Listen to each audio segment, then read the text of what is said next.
ايوه، يعني لو كابتن محمد الشناوي انت هتقعده تستأذن منه، يعني لو عنده اصابه يا كابتن، طب لو عندك اصابه طب ممكن تريح النهارده عشان كابتن شوبير يلعب.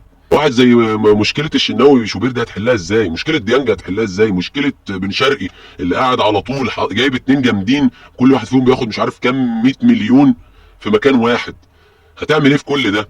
الشناوي ده كابتن فرقه، مهم جدا ان انت تحافظ على كابتن الفرقه. ما بتكلمش على اللعب، انا بتكلم على طريقه التعامل مثلا. يعني لو هيقعد لازم يتقال له، ما يبقاش فيه مفاجاه بالنسبه له، لان انت لازم تحافظ على كابتن الفرقه وتحافظ على اللعيب في التيم. طبعا. طبعا ده كابتن الفرقه، فهتحافظ على كابتن الفرقه، تحافظ على اوضه اللبس. ده مهم جدا في الحسابات، دي ادوار مهمه جدا. ايوه كده يا كابتن سيد، هاتوا ورا لحسن كابتن محمد الشناوي يعملها معاك، وده ما بيحبش يقعد ده. وبعدين دلوقتي افتكرت اوضه اللبس، دلوقتي ما كانش من شويه كنا بنقول لكم اوضه اللبس وهتبوظ وهتبوظ، النادي الاهلي ما بيحصلش فيه كده، ما بيحصلش فيه كده. طب هو حصل بلسانك اهو. كابتن سيد يعني شفنا شوبير، يعني الراجل فاجئنا وابتدى بمصطفى شوبير، وكان ده مطلب للامانه من فتره كبيره جدا. الناس طلبت ان مصطفى شوبير يبدا، ما كانش يعني تحس ان هو جاهز نفسيا ذهنيا، او ما كانش موفق بلغه الكره. شايف الفتره الجايه ايه ما بين شناوي وشوبير؟ شناوي دكه هيقبل، هيستمر، هيكون في تبادل في حراسه المرمى، ماذا يحدث في حراسه مرمى النادي الاهلي؟ طيب هي الاختيارات الفنيه مش هقدر اتكلم عليها طبعا، لان هي في الاول والاخر بترجع لجهاز فني هو اللي بيحدد ايا كان الاسماء يعني. لكن في نقطه مهمه جدا لازم اخد بالي منها، لازم اخد بالي منها. يعني يلعب مصطفى يلعب شوبير ده اختيار فني بحت يعني. لكن في مهمه جدا، في حاجه مهمه جدا لازم اخد بالي منها، الا وهي ان الشناوي ده كابتن الفرقه. مهم جدا ان انت تحافظ على كابتن الفرقه. ما بتكلمش على اللعب، انا بتكلم على طريقه التعامل مثلا. يعني لو هيقعد لازم يتقال له، ما يبقاش فيه مفاجاه بالنسبه له، لان انت لازم تحافظ على كابتن الفرقه وتحافظ على اللعيب في التيم. طبعا. طبعا ده كابتن الفرقه، فهتحافظ على كابتن الفرقه، تحافظ على اوضه اللبس. ده مهم جدا في الحسابات، دي ادوار مهمه جدا انها تكون في الحساب يعني. في نقطه كمان على حته في اللقاء الاول، اتمنى ان برضو يبقى في مراعاه ليها، حته اللعيبه الاجانب. يعني الاهلي بنطالب بزياده الاجانب.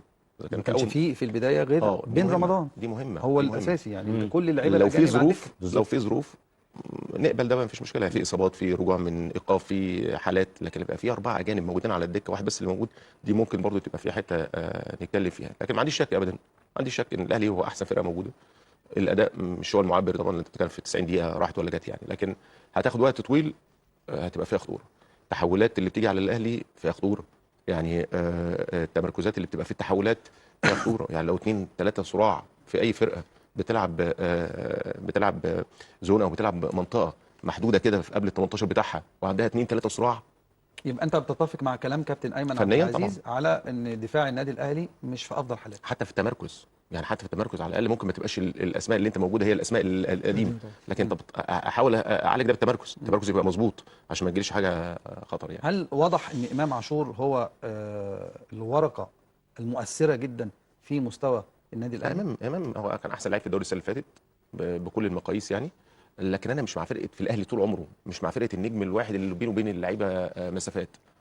عمري ما بحب ده، ما بحبش ده. مروان مروان طيب، مروان طيب تاثيره طبعا. مروان تاثيره واضح. واضح طبعا. مروان وامام عاشور مره واحده بس. لا هو الراجل لو مروان. لو بيلعب سوري، لو يلعب بديانج وبين رمضان تفرق.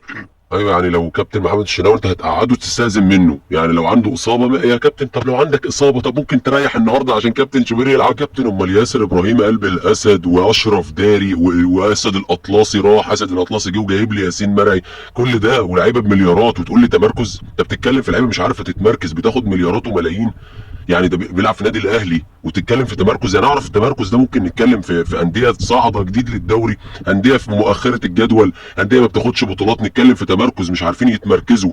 لكن تخيل لعيبه في النادي الاهلي بتاخد ملايين، نتكلم في تمركز؟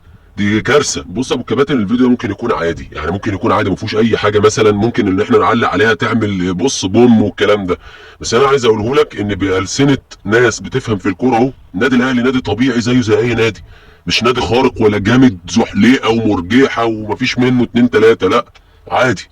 عادي، هو عنده لعيبه بتتمركز غلط، عنده حراسه المرمى فيها مشاكل، واوضه اللبس فيها مش عارف ايه، وملاعيب واحد بياخد مليار، واحد بياخد نص مليار، والتاني ما بياخدش قده ولا ربعه ولا نصه، واحد بيزعل لما بيقعد، واحد بيزعل لما بيشاركش ولا يتحط تالت.